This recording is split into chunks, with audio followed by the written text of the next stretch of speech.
Hi, everybody. I'm Samantha Ellinger with FedScoop TV, and we're here at the 2016 Red Hat Government Symposium. I'm talking with Dominic Del Molino, CTO of Accenture Federal.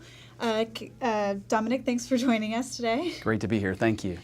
So my first question for you is a little bit about, kind of what you've seen in this administration when it comes to open source. So what strides have we really made in terms of open source in federal government over the last administration, and what also do you expect to see in the next? Yeah, I'm excited to see this administration has put out an open source policy for the first time, and we're about to see that realized with the launch of code.gov.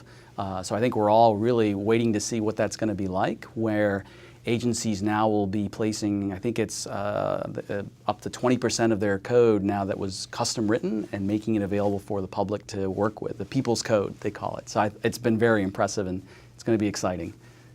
Great. And cybersecurity is a huge preeminent concern for federal agencies. How can industry help agencies to use open source to really promote security? Yeah, so one of the things I think people are excited about open source is that opportunity for people to examine code, find vulnerabilities, and contribute back patches and fixes. And so many more people are going to look at government code and provide that guidance. I mean, there's the flip side of that where bad actors will as well, but I think we're excited about the opportunity for not only the public but industry to provide extra guidance on stuff we see with code that's being released as open source. Great.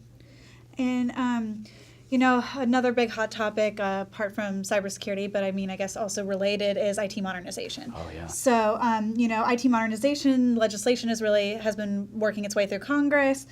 We have Tony Scott talking about this a lot. It's been a huge, emphasis of his. As agencies look to modernize their systems in the near future, how can open source benefit or facilitate that? Yeah, so I think what we're seeing as well is as a system modernizes and becomes open source, again, they get this opportunity for broader ability to participate and more creative ideas that come to the fore. And so there are ways to take a legacy system and take portions of it and make that open source, or bring in open source to surround the system.